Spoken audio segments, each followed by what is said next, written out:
ऐसे मत देखो मेरी ओर जैसे मैं बांग्ला भाषा में बात कर रहा हूँ, तुम्हें समझ में नहीं आ रही। मतलब यही कहूँ मैं, इंगा उंगा करके बोल लूँ क्या?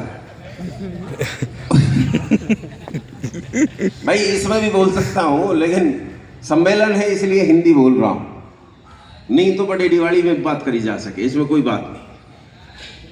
पर हाँ ना करके तो जवाब तो कम से कम मुंडी हिलाया करो। मुझे लगे न लगना चाहिए जिंदे लोगों के साथ बात कर रहा हूँ। बताओ पाकिस्तान किसका भूभाग है? हमारा है कि नहीं है? अच्छा बांग्लादेश किसका है? भूटान किसका है? नेपाल किसका है? लंका किसका है? अफगानिस्तान किसका है? म्यांमार 1947 में देश आजाद हुआ, 1937 में 10 साल पहले म्यांमार को काटकर भारत से अलग किया, केवल 10 साल पहले। म्यांमार अपना, इंडोनेशिया अपना, और इधर के पूरे इलाके जितने टापुओं के रूप में देश है, ये सिंगापुर तक ये सारे के सारे भारत के अधीन थे। अफगानिस्तान के पीछे उज्बेकिस्तान, तुर्कमेनिस्तान, कजाकिस्तान, तजाकिस्तान ये भारत के हैं। पिछले 270 साल में भारत के 13 टुकड़े हुए, जिनमें से एक हमारे पास है और 12 टुकड़े हम खो चुके। खोया थोड़ा नहीं, खोया बहुत है। अच्छा एक प्रश्न पूछता हूं, इसका उत्तर देना। हम हमारे वाली भाषा में समझेंगे, पश्चिमी उत्तर प्रदेश है, अपने यहाँ जमीन की और डोल की लड़ाई बढ़िया है। एक पिता है, उसके पास 100 बीघा जमीन है, 4 पुत्र हैं। उन 4 पुत्रों की भूमि वो भी 100 बीघा, क्योंकि पिता की 100 बीघा थी। लेकिन पिता तो मर गए 100 बीघा जमीन पुत्रों को देकर। बाद में पुत्र ऐसे निकम्मे और नालायक निकले कि उनकी जमीनें डोल काट काट के लोगों ने दबा ली, और आज उनके पास 20 बीघा जमीन बची है, 80 बीघा जमीन उनसे छीन ली गई। अब ईमानदारी से मुझे बताना, ये संतान लायक है कि नालायक है? बोलो जी। कहाँ बैठी है वो? जिनके पिछले 270 साल में 13 टुकड़े हुए हो जिनकी जमीन के, जिनके बाप ने उन्हें इतनी बड़ा भूभाग दिया हो। आखिरी राजा जिनका पूरे भूमंडल पर शासन था, आपने नाम सुना है, राजा भरत। और राजा भरत के उत्तराधिकारी राजा भूमन्यु, पूरे भूमंडल पर अंतिम शासन था। और उसके बाद घटते घटते आज स्थिति आ गई कि आज भारत में हमारी दशा कैसी है वो आप अच्छी तरह जानते हैं। बंगाल में 24 परगना, मुर्शिदाबाद और इसके आसपास के 9 जिले ऐसे हैं जिनमें मुसलमानों की आबादी 70% से ज्यादा हो गई। मुझे मुसलमानों से आपत्ति में तो मैं तो बड़ा प्रेम करता हूं, पता नहीं क्यों मुकदमा कर देते। लेकिन मुसलमानों की आबादी 70% से ज्यादा होने का मतलब है कि हमारी आबादी 30% से, बोल पड़ो, 30% से कम हो गई है। और वो राजवीर जी कह रहे थे, बहन जी कुटुंब प्रबोधन में बोल रही थी, कह रहे थे आजकल हम बच्चे पैदा नहीं करते, हम 2 काम करते हैं। पहले तो बच्चों की स्थिति क्या है हमारी? बोलो जी। पहले छोटे छोटे थे हम तो कहते थे, गीत गाते थे, नारे लिखते थे, 3 या 4 बच्चे घर में लगे अच्छे। फिर हम कुछ होश संभाली तो कहने लगे हम 2, हमारे 2। और अब क्या कहते हैं, शेर का बच्चा नहीं। मैंने अपने सामने से ट्रैक्टर ट्रॉली जाता देखा, यहीं का होगा, यहीं कहीं बड़ेड़ी दतियाना चांदपुर का ही होगा, यहीं कहीं रही परई का ही होगा। वो ट्रैक्टर ट्रॉली, उसके पीछे लिखा था बच्चा ना बच्ची नींद आए। अच्छे। तुम्हें किसी मुसलमान की जरूरत नहीं है, तुम्हें किसी ईसाई की जरूरत नहीं है, तुम्हें किसी शत्रु की जरूरत नहीं है। हम स्वयं ही स्वयं के शत्रु हैं। पहला काम, हम बच्चे ही पैदा नहीं कर रहे तो एक पीढ़ी के बाद अपना खत्म वैसे ही हो जाना है। दूसरा, जो पैदा किए उनका निर्माण नहीं कर रहे। जो बच्चा पैदा किया है उसका भी निर्माण कार्य जारी नहीं, हम बच्चों पर काम ही नहीं कर रहे। इसीलिए हमारे बच्चे दिल्ली यूनिवर्सिटी में जाकर वामपंथी हो जाते हैं, जेएनयू में जाकर वामपंथी हो जाते हैं, हैदराबाद, यहाँ तक कि सीसीएस यूनिवर्सिटी में जाकर वामपंथी हो जाते हैं। और वो वहां के कैंपस में बीच में खड़े होकर नारा लगाते हैं, भारत तेरे टुकड़े होंगे इंशाअल्लाह इंशाअल्लाह। जिसने नारा लगाया क्या नाम था उसका? बोलो। कन्हैया कुमार। अरे बोल पड़ो। कन्हैया कुमार। मुसलमान नाम है क्या? क्या नाम है? हिंदू नाम है। कौन था ये? कौन था ये? किस बिरादरी से था? अरे हिंदुओं में भी किस बिरादरी से था? हिंदुओं में भी ब्राह्मण, और ब्राह्मणों में भी जो सबसे दबंग बिरादरी कही जाती है भूमिहार ब्राह्मण, उनमें से था कन्हैया कुमार। त्यागी बैठे होंगे कुछ? हाँ, नीचे को कर लियो सिर्फ। भारत तेरे टुकड़े होंगे इंशाअल्लाह इंशाअल्लाह, ये नारा लगाया हमारे ही कॉलेज में। हमारा बच्चा, हमारी माँ से पैदा हुआ, हमारे पिता से पैदा हुआ, हमारा बच्चा पैदा होकर आतंकवादी बन गया। ये भी गजब की बात है कि केवल बच्चे पैदा करने से काम नहीं चलेगा, बच्चों का निर्माण करना भी जरूरी है। अगर तुमने बच्चों का निर्माण नहीं किया तो बड़ी हानि होगी। ये समझने का यत्न करो कि आज जम्मू कश्मीर में 90,000 ट्रूप्स पड़े हैं, सेना पड़ी है 90,000। 370 हट गई है, 35 हट गई है, और कनपट्टी पर गन सटाकर 26 लोगों को जान से मारा गया। सुना था कि नहीं? जरा जरा सी तो हिलाओ मुंडी। सुना था? 26 लोगों को कनपट्टी पर गन सटाकर गोली मार दी गई। और इतना नहीं, जितेंद्र सिंह नाम के एक सांसद हैं, बीजेपी के सांसद हैं, उन्होंने संसद में मुद्दा उठाया। ये मेरा डाटा नहीं, ये मेरी अपनी इंफॉर्मेशन, अपना डाटा नहीं है। संसद की कार्रवाई सुन रहा था तो वो उसमें कह रहे थे 6,000 सरकारी कर्मचारी अपने रोजगार पर जाने से रोक दिए गए हैं। उन्होंने कहा अगर रोजगार पर तो गोली मार दी जाएगी।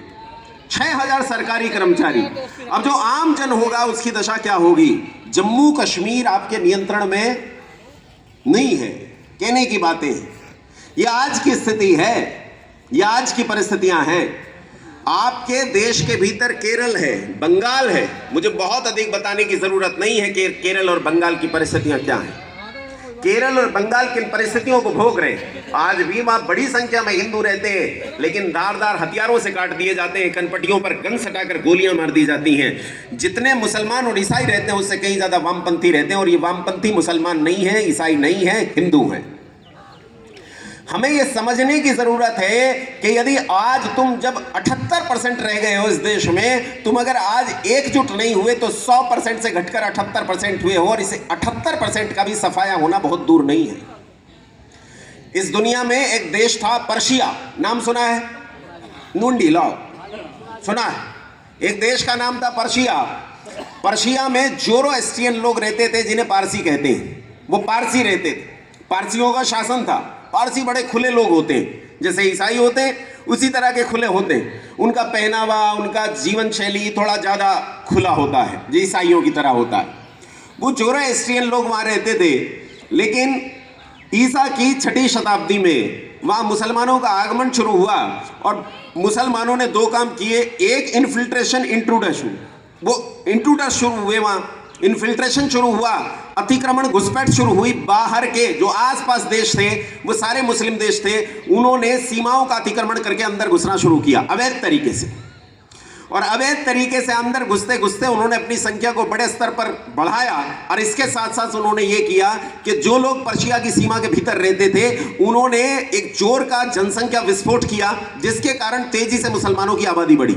उसके बाद उन्होंने अपने कई इस्लामी तरीके अपनाते हुए अपनी संख्या को राजनीति में घुसाया, और उसका परिणाम ये निकला कि उस जनसंख्या विस्फोट के प्रारंभ से लेकर 20 साल के भीतर जोरोएस्ट्रियन लोग सत्ता से बेदखल कर दिए गए और इस्लामिक सत्ता वहां स्थापित हो गई। आज पर्शिया नाम का दुनिया में कोई देश नहीं है, उसके नाम पर जो देश खड़ा है उसका नाम है ईरान। नाम सुना है? नाम सुना है? किनका है ईरान? पारसियों का नहीं, मुसलमानों का। और मुसलमानों का मुखिया देश है वो। आज अमेरिका को आंख दिखाने की हिम्मत अगर कोई कर पा रहा है मुसलमान देशों में, तो वो कौन सा है? वो ईरान है।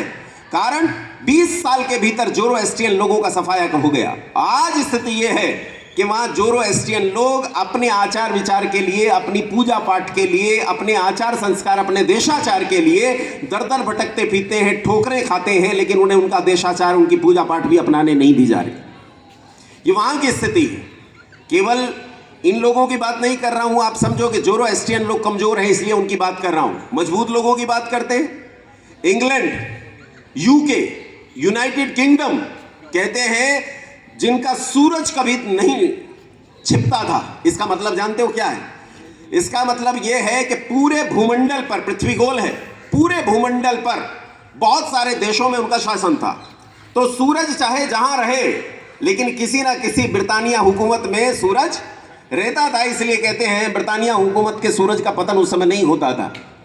आज क्या स्थिति है मैं बताता हूं। सेकेंड वर्ल्ड वार हुई, और सेकेंड वर्ल्ड वार में जापान और जर्मनी ने जब मित्र राष्ट्रों पर हमला किया तो जापान की ठहर गई इंग्लैंड के साथ, और जापान उस समय एक बहुत ताकतवर देश था। जापान ने इंग्लैंड की दुर्गति कर दी। जर्मनी ने भी उसमें सहयोग किया, लेकिन मुख्य हमला जापान का था। और जापान ने इंग्लैंड की ये दशा की कि जापान खंडहर में तब्दील हो, माफ कीजिए, इंग्लैंड खंडहर में तब्दील हो गया। इंग्लैंड की सारी इमारतें, सारी सड़कें, सारा इंफ्रास्ट्रक्चर बर्बाद हो गया। बाद में परमाणु बम नाम के हथियार से मित्र राष्ट्र अपनी सत्ता जीत गए, जर्मनी और जापान को बर्बाद कर दिया गया और इंग्लैंड ताकत में आ गया। लेकिन इंग्लैंड को बहुत सारे उपनिवेश छोड़ने पड़े और इंग्लैंड को अपने ही देश में सिमट जाना पड़ा। वहां रहकर इंग्लैंड को अपने इंफ्रास्ट्रक्चर का निर्माण करना था। उस इंफ्रास्ट्रक्चर का निर्माण करने के लिए उन्हें सस्ते श्रमिकों, सस्ते मजदूरों की जरूरत थी। वो सस्ते मजदूरों के लिए एशिया, मिडिल ईस्ट और ईस्ट, इन दो एशिया के हिस्सों से उन्हें सस्ते मजदूर आयात करने पड़े और ये मुसलमान थे। सस्ते मजदूर उन्होंने इंग्लैंड में आयात किए और वो वहां पहुंच गए। बाद में जब वो इंफ्रास्ट्रक्चर खत्म हो गया, बनने का काम खत्म हो गया, वो वहीं बस गए और वहीं रहने लगे। इसके अलावा क्योंकि इंग्लैंड समुद्र से घिरा हुआ देश है, इसलिए चारों तरफ से इल्लीगल इमिग्रेशन भी हुआ। उस देश में अवैध अतिक्रमण शुरू हुआ, अवैध घुसपैठ शुरू हुई और वो देश के भीतर घुसते गए। वहां रहने वाले मुसलमान ये समझ गए यहां मौज है, यहां बहुत ऐश्वर्य है, यहां बहुत धन है, वहां भूखे मर रहे हैं, नंगे मर रहे हैं। और फिर उनका एक सपना होता है किसी भी दारुल हरब को दारुल इस्लाम में तब्दील करने का। तो उन्होंने अपने लोगों को वहां आमंत्रित करना शुरू किया। शुरू में इंग्लैंड की इमिग्रेशन पॉलिसी बहुत लिबरल थी। बाद में 60 के दशक में इस इमिग्रेशन पॉलिसी को थोड़ा कठोर किया गया, लेकिन उसके बाद भी आज भी दुनिया में सबसे लिबरल इमिग्रेशन पॉलिसी अगर किसी की है तो वो यूके की है। उसका परिणाम यह निकला कि मुसलमान बहुत बुरी तरह पूरे इंग्लैंड में भर गए और इंग्लैंड का सबसे प्रमुख शहर जिसका नाम है लंदन, आज लंदन में पिछली 5 योजनाओं से मेयर मुसलमान है और किसी की औकात नहीं है कि मुसलमान के अतिरिक्त किसी को मेयर बना दे। आज इंग्लैंड में तीसरी योजना में गृह मंत्री मुसलमान है, किसी की औकात नहीं है कि उसे बदल दे। क्या हम इंग्लैंड और पर्शिया की इस दशा की ओर नहीं बढ़ रहे हैं? सोचो, हम आज जहां रहते हैं, जिस समाज में रहते हैं बंधुओं, इंग्लैंड से उसकी तुलना करके देखो। मैं गारंटी देता हूं, स्टैंप पेपर पे लिख के देता हूं, आप ला कर दो। जितना जियोपॉलिटिक्स में दिन रात पढ़ता हूं, आप ला कर दो, स्टैंप पेपर में लिख कर दूंगा, अगले 30 से 50 साल के भीतर इंग्लैंड एक इस्लामिक कंट्री होगा। कोई रोक नहीं सकता, कोई नहीं रोक सकता, स्वयं भी नहीं रोक सकते। अब नहीं बचेगा। भारत अभी बचने की स्थिति में है। भारत एक ट्रांजिशन पीरियड से गुजर रहा है, लेकिन भारत अभी बच सकता है और बच कर सकता है, बच तब सकता है जब हम संगठित हों। इसलिए दुनिया में सब संगठित है, कौन संगठित नहीं है? बस हिंदू ही संगठित नहीं है। क्योंकि तुम कौन हो? तुम कौन हो? तुम तो जाट हो, गुजर हो, त्यागी हो, चमार हो, वाल्मीकि हो, अहीर हो, कश्यप हो, तुम पता नहीं क्या क्या हो, लेकिन तुम हिंदू नहीं हो। हम इतनी जातियों में बटे पड़े हैं, इतनी जातियों में बटे पड़े हैं और इसी जातीय विध्वंस का लाभ उठाते हैं वो घुसपैठिए जो आज हमारे एडमिनिस्ट्रेशन, जुडिशियरी, ब्यूरोक्रेसी में भरे पड़े हैं। उसका एक उदाहरण देता हूं, बिल्कुल आज का उदाहरण, कि किस तरह आपकी जातियों का इस्तेमाल करके आपको बर्बाद किया जा रहा है। आपके यहां रिजर्वेशन पॉलिसी चलती है। रिजर्वेशन पॉलिसी में जो कमजोर तबके हैं उन्हें सरकार की तरफ से आरक्षण दिया जाता है। हाँ, मुंडी लाओ, दिया जाता है। अब इसी रिजर्वेशन पॉलिसी को आधार बनाकर समाज के बीच में द्वेष और भेदभाव ये सब पैदा किया जा रहा है। अच्छा मुझे बताओ, जाति प्रमाण पत्र कौन बनाता है? बोलो, सरकार बनाती है। बोलो, ये प्रमोद जी बनाते हैं क्या? नहीं बनाते ना। मैं और अमित जी तो नहीं बनाते हैं। कौन बनाती है? बोलो, सरकार बनाती है। जाति प्रमाण पत्र हमसे मांगा जाता है और वो जाति प्रमाण पत्र हम बना कर देते, मुझे लिख के देना पड़ता है, मैं चमार हूं। और जातीय अभिमान हमारे भीतर इतना घुस गया है कि इस जातीय अभिमान के बिना आज जीना मुश्किल हो रहा है। मैं विचारधारा से आर्य समाजी आदमी हूं। आप तो जानते ही हैं, आर्य समाज जातिवाद को बिल्कुल नहीं मानता, स्वीकार नहीं करते। चौधरी चरण सिंह ने अपने बच्चों तक के विवाह आर्य समाजी होने के कारण दूसरी बिरादरियों में कर दिए, उन बिरादरियों में कर दिए जिन बिरादरियों में करना अच्छा भी नहीं मानते थे उनके कुल के लोग, लेकिन उन्होंने कर दिए। वो जाति को नहीं मानते, हमारे यहाँ जाति मानी नहीं जाती है। लेकिन ऐसी परिस्थिति हो गई है कि हमसे भी जातियां पूछी जाती हैं, हमसे जातियां पूछी जाती हैं। मैं हरिद्वार में एक शिविर में था। उस शिविर कुछ ऐसा था कि मुझे ही लेना था, तो सुबह से शाम तक पालथी मारकर मैं 8 घंटे बैठा रहा और 8 घंटे बोलता रहा। तो एक व्यक्ति बड़ा प्रभावित हो गया, यार कमाल का आदमी 8 घंटे से पालथी मार के बैठा है, इसका शरीर नहीं दर्द कर रहा है। आकर बोला, आचार्य जी आप बहुत बढ़िया तरीके से सुबह से बैठकर बता रहे हैं, बड़ा अच्छा लगा। मैंने कहा धन्यवाद। बोले वैसे आप कौन लोग हैं? तो मैंने कहा जी हमारे समाजी लोग हैं। तो बोले नहीं नहीं वो तो मैं समझ गया, लेकिन वैसे किन में से हैं? मैंने कहा वैसे भी आर्य समाजियों में से ही है। तो बोला नहीं आप समझे नहीं मैं क्या पूछ रहा हूं। मैंने कहा समझ तो मैं तेरी सारी रहा हूं, बता नहीं रहा, तू मुझसे मेरी जाति पूछ रहा है। बोले हाँ वही पूछ रहा हूं। तो मैंने कहा मैं तो चमार हूं। ये सुनते ही उसका चेहरा ऐसा स्याह हो गया जैसे फूंक मारकर दीपक बुझा देने से हो जाता है, एकदम काला स्याह। वहां से वापस चला गया, विद्यालय का कमरा था, पीछे चला गया, पिछले दरवाजे से बाहर निकल गया और लौटकर फिर आया और आकर मुझे बोला चमार तो नहीं हो तुम। ये जाति हमारे खून में चली गई है, खून में, और इस जाति के साथ जीवित हैं हम। हमने जाति को पहले मूंछ बनाकर अपने मुंह पर चिपकाया और ये मूंछ अब हमारी पूंछ बन गई। नाम के साथ जोड़ के घूमते हैं कि नहीं घूमते? तुम्हारे नाम के साथ कुछ ना कुछ जुड़ा होगा। हाँ बोलो, जुड़ा है। शर्मा, वर्मा, त्यागी, पवार, तोमर जुड़ा, मेरे नाम के साथ भी जुड़ा है भारद्वाज। हालांकि मेरे नाम के साथ ये षड्यंत्र पूर्वक जुड़ा हुआ है। मेरी तो माँ ने नहीं लगाया मेरा सरनेम। मेरी माँ ने जब मेरा नाम विद्यालय में लिखवाया तो सरनेम नहीं, इनके राजवीर जी के कुछ मित्र लोग हैं उन्होंने मेरे नाम के साथ जोड़ दिया। अब ये इतना प्रसिद्ध हो गया कि मैं भी नहीं मना कर पाता हूँ। कैसे कहूँ, कहता भी हूँ तो लोग मानते नहीं है। लेकिन यही पूछ आज तुम लोगों की बाधा का कारण बन रही है। अभी पिछले दिनों एक एक्ट आया, यूजीसी एक्ट। कौन सा एक्ट आया? अरे बाप रे, यूजीसी रेगुलेशन सुना है कि नहीं सुना? क्या है यूजीसी रेगुलेशन? यूजीसी रेगुलेशन कहता है कि यूनिवर्सिटी कैंपस के अंदर